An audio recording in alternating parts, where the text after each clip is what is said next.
So, mein Lieber, what's on my mind real quick? Heute ist der 19.3. Ich kann nachher Tennis spielen mit dem Joel. Meine Plato sind besser. Nummer 1. Nummer 2. Crazy, wenn sie einfach deine Stock Exchange schliessen und dir nur noch erlauben, deine Aktien zu verkaufen und nicht mehr nachzukaufen, weil es zu volatil ist. Ich habe nämlich heute Nacht Double Downen auf einem Taiwanese Stock, wo ich ohne. Und ja, darf ich nicht. Lol. Der ist von 110 auf 160, 157 zum genau sein. Innerhalb von 2-3 Wochen insane. Aber das ist das. Schaffen muss ich Ihnen jetzt rechtfertigen, dass ich am Donnerstag zurückkomme. Was ich schon immer gesagt habe, dass ich am 25. zurückfliege. Aber ja, das mache ich nachher. In Ruhe alles antworten. Aber es ist nicht vor aufs Tennis spielen. Ich habe gestern meinen Long Run verpasst. Das ist ein bisschen ein Anschiss. Weil ich habe jetzt nicht wirklich Zeit. Weil jetzt ist Tennis, dann Gym, am Abend Abschiedsparty und morgen ist eigentlich Lock-in-Day für die Uni. We'll see about that. Und ich muss noch packen. Und meine Flüge und so weiter alles schauen. Also noch ein bisschen bis zu. Aber egal. Und gestern so unprofessionell im Call, insane, dass ich dir kein Hemd angezogen habe und mich kurz schick gemacht habe, ist crazy. Digga, es ist dein Dreamjob, nimm es also ernst. Du kannst nicht auf deinem Tisch chillen, mit dem orangen Tisch. What the fuck? Lock the fuck in, okay? Er hat 1000-mal gesagt, wie wichtig das ist. Und er wird jetzt nur noch im Hemd. Dann mache ich gute Fotos und kümmere mich um alles. Und das wird alles gut. Genau, Themawechsel. Tennis freue ich mich noch schnell zum Morgen ein bisschen Proteine rein, brauche ich ganz dringend. Und ja, that's about it. Nein, was für ein Video beenden, Video starten, let's go. So, Bible study, Holy Bible, every morning 20 minutes, every evening 20 minutes. I'm gonna continue from Judges 3:7. Othniel becomes Israel's judge. The Israelites did evil in the Lord's sight, then forgot about the Lord their God, and they served the images of Baal and the Asherah poles. Then the Lord burned with anger against Israel, and he turned them over to King Cushan Rishathaim of Aram Naharaim.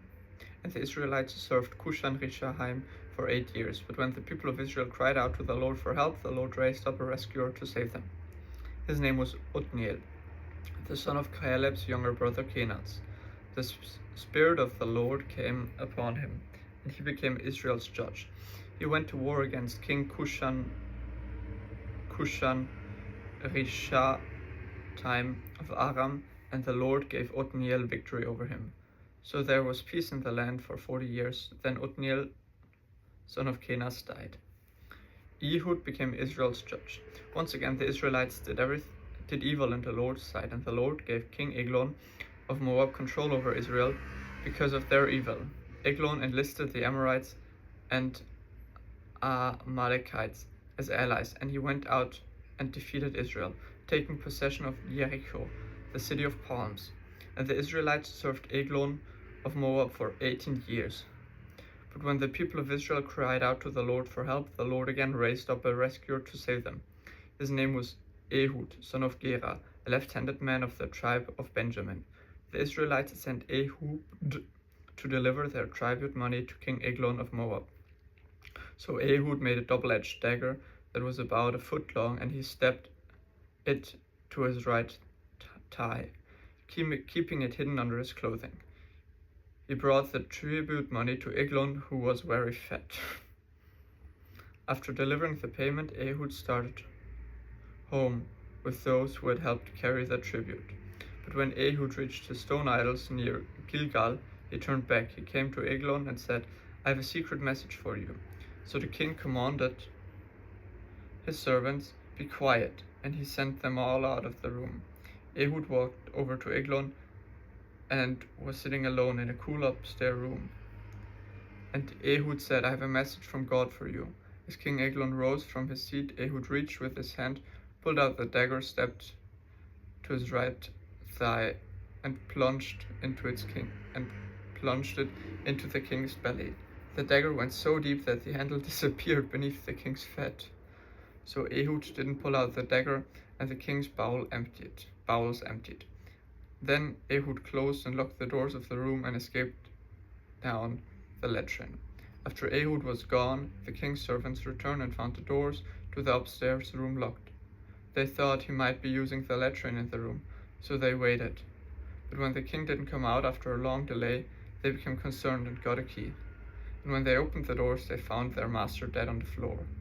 While the servants were waiting, Ehud escaped, passing the stone idols on his way to Sarah. Then he arrived in the hill country of Ephraim. Ehud sounded a call to arms. Then he led the band of Israelites down from the hills. "Follow me," he said, "for the Lord has given you victory over Moab, your enemy." So they followed him. And the Israelites took control of the shallow crossings from the Jordan River across from Moab, preventing anyone from crossing. They attacked the Moabites and killed about 10,000 of their strongest and most capable warriors. Not one of them escaped, so Moab was consumed by Israel that day, and there was peace in the land for 80 years.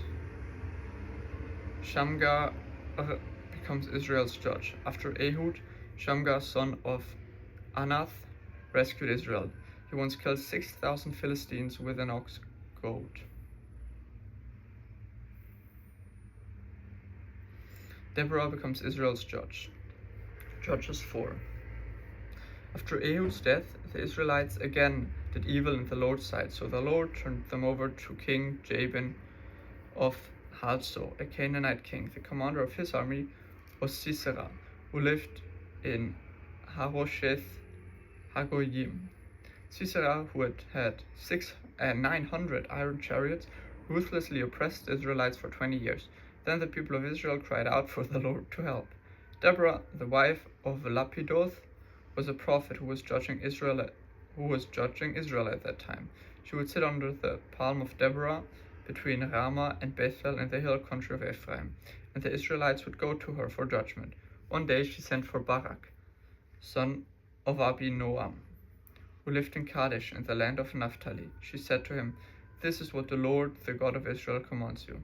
Call out 10,000 warriors from the tribe of Naphtali and Zebulun at the Mount Tabor, and I will call out Sisera, commander of Jabin's army, along with his chariots and warriors, to the Kishon River. There I will give you victory over him." Barak told her, "I will go, but only if you go with me." "Very well," she replied, "I'll go with you. But you will receive no honor in this venture, for the Lord's victory over Sisera will be at the hands of a woman." So Deborah went with Barak to Kadesh. At Kadesh, Barak called together the tribes of Zebulun and Naphtali, and 10,000 warriors went up with him. Deborah also went with him. Now Heber the Kenite, a descendant of Moses' brother-in-law Joab, had moved away from the other members of his tribe and pitched his tent by the oak of Zaanannim near Kadesh. When Sisera was told that Barak, son of Abinoam, had gone up to Mount Tabor, he called for all 900 of his iron chariots and all of his warriors, and they marched from Harosheth Hagoyim to the Kishon River. Then Deborah said to Barak, "Get ready, this is the day the Lord will give you victory over Sisera, for the Lord is marching ahead of you." So Barak led his 10,000 soldiers down the slopes of Mount Tabor into battle. Then Barak attacked. The Lord threw Sisera and all his chariots and his warriors into panic. Sisera leaped down from his chariots and escaped on foot. Then Barak chased the chariots and the enemy army all the way to Harosheth Hagoyim, killing all of Sisera's warriors. Not one single one of them was left alive. Meanwhile, Sisera ran to the tent of Jael, the wife of Heber the Kenite, because Heber's family was on friendly terms with King Jabin of Hazor. Jael went out to meet Sisera and said to him, "Come into my tent, sir, come in. Don't be afraid." So he went into her tent and she covered him with a blanket. "Please give me some water," he said. "I'm thirsty." So she gave him some milk from a leather bag and covered him again. "Stand at the door of the tent," he told her. If anyone comes and asks if there is anyone here, say no." But when Sisera fell asleep from exhaustion, Jael quietly crept up to him with a hammer and a tent peg in her hand. Then she drove the tent peg through his temple and into the ground, so he died. Jael quietly crept up to him with a hammer and a tent peg. Oh, a tent peg. Tent poste. With a hammer and tent peg in her hand. Then she drove the tent peg through his temple into the ground. And so then Barak came looking for Sisera. Jael went out to meet him. She said, "Come, I will show you the man you are looking for." So he followed her into the tent and found Sisera lying there dead, with the tent peg through his temple. On that day Israel saw God defeat Jabin, the Canaanite king, and from that time on Israel became stronger and stronger against King Jabin until they finally destroyed him. Judges 5, the Song of Deborah. On that day Deborah and Barak, son of Abinoam, sang this song. Israel's leaders took charge, and the people gladly followed. Praise the Lord, listen, you kings. Pay attention, you mighty rulers, for I will sing to the Lord. I will make music to the Lord, the God of Israel. Lord, when you set out from Seir and marched across the fields of Edom, the earth trembled, and the cloudy skies poured down rain. The mountains quaked in the presence of the Lord, the God of Mount Sinai, in the presence of the Lord, the God of Israel. In the days of Shamgar, son of Anath, and in the days of Jael, people avoided the main roads and travelers stayed on winding pathways. There were few people left in the villages of Israel until Deborah arose as a mother for Israel. When Israel chose new gods, war was erupted at the city gates. Yet not a shield or spear could be sent among 40,000 warriors of Israel. My heart is with the commanders of Israel, with those who volunteered for war. Praise the Lord. Consider this, you who ride on fine donkeys, you who sit on fancy saddle blankets, and you who walk along the road, listen to the village musicians. Gather at the watering holes, they recount the righteous victories of the Lord, and the victories of the villagers in Israel. Then the people of the Lord marched down to the city gates. Wake up, Deborah, wake up, wake up, wake up and sing a song. Arise, Barak, leave your captives away, son of Abinoam. Down from Tabor marched a few against the nobles. The people of the Lord marched down against mighty warriors. They came down from Ephraim, a land that once belonged to the Amalekites. They followed you, Benjamin, with your troops.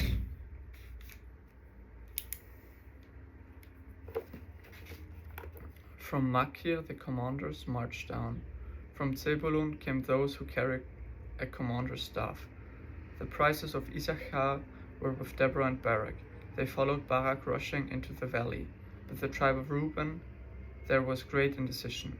Why did you sit at home along the sheepfolds, to hear the shepherds whistle for their flocks? Yes, in the tribe of Reuben there was great indecision. Gilead remained east of the Jordan, and why did Dan stay home? Asher sat unmoved at the seashore, remaining in his harbors. But Zebulun risked his life, as did Naphtali, on the heights of the battlefield. The kings of Canaan came and fought at Tanach near Megiddo springs, but they carried off no silver treasures. The stars fought from heaven. The stars in the orbit fought against Sisera. The Kishon River swept them away, that ancient torrent, the Kishon. March on with courage, my soul. Then the horses' hoofs hammered the ground, the galloping of Sisera's mighty steeds. Let the people of Maos be cursed, said the angel of the Lord. Let them be utterly cursed, because they didn't come to help the Lord against the mighty warriors. Most blessed among women in Jael, the wife of Heber the Kenite. May she be blessed above all women who live in tents. Sisera asked for water, and she gave him milk in a bowl fit for nobles. She brought him yogurt. Then with her left hand she reached for a tent peg, and with her right hand for the workman's hammer.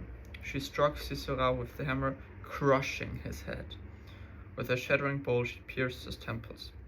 He sank, he fell. He lay at her feet, and where he sank, there he died. From the window Sisera's mother looked out. Through the window she watched for his return, saying, "Why is his chariot so long in coming? Why don't we hear the sound of chariot wheels? Why don't we hear the sound of chariot wheels?" Her wise woman answered, "If she repeats these words to herself, they must be dividing the captured plunder with a woman for 2 of every man. There will be colorful robes for Sisera and colorful embroidered robes for me.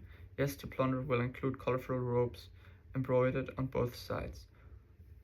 Lord, may all your enemies like Sisera, may all your enemies die like Sisera, but may those who love you rise like the sun in all its power." And there was peace in the land for 40 years. Judges 6. Gideon becomes Israel's judge. The Israelites did evil in the Lord's sight, so the Lord handed them over to the Midianites for 7 years. The Midianites were so cruel that the Israelites made hiding places for themselves in the mountains, caves and strongholds. Whenever the Israelites planted their crops, marauders from Midian, Amalek, and the people of the east would attack Israel, camping in the land and destroying crops as far away as Gaza. They left the Israelites with nothing to eat, taking all the sheep, goats, cattle, and donkeys.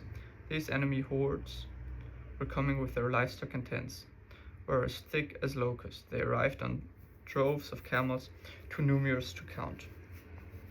And they stayed until the land was stripped bare, so Israel was reduced to starvation by the Midianites. Then the Israelites cried out to the Lord for help. When they cried out to the Lord because of Midian, the Lord sent a prophet to the Israelites. He said, "This is what the Lord, the God of Israel, says. I brought you up out of slavery in Egypt. I rescued you from the Egyptians and from all who oppressed you. I drove out your enemies and gave you their land. I told you, I am the Lord your God. You must not worship the gods of the Amorites, in whose land you now live. But you have to listen to me." Then the angel of the Lord came and sat beneath the great tree of Ophrah, which belonged to Joash, the clan of Abiezer. Gideon, son of Joash, was the threshing wheat at the bottom of a winepress to hide the grain from the Midianites. The angel of the Lord appeared to him and said, "Mighty hero, the Lord is with you." "Sir," Gideon replied, "if the Lord is with us, why has this happened to us? And where are all the miracles our ancestors told us about? Didn't they say the Lord brought us out of the land of Egypt? But now the Lord has abandoned us and handed us over to the Midianites." Then the Lord turned to him and said, "Go with the strength you have and rescue Israel from the Midianites I am sending you." "But Lord," Gideon replied, "how can I rescue Israel? My clan is the weakest in the whole tribe of Manasseh, and I am the last one in the entire family." The Lord said to him, "I will be with you, and you will destroy the Midianites as if you were fighting against one man." Gideon replied, "If you're truly going to help me, show me a sign and prove that it's really the Lord speaking to me. Don't go away until I come back and bring my offering for you." He answered, "I will stay here until you return." Das ist meine Morgensession. Let's go!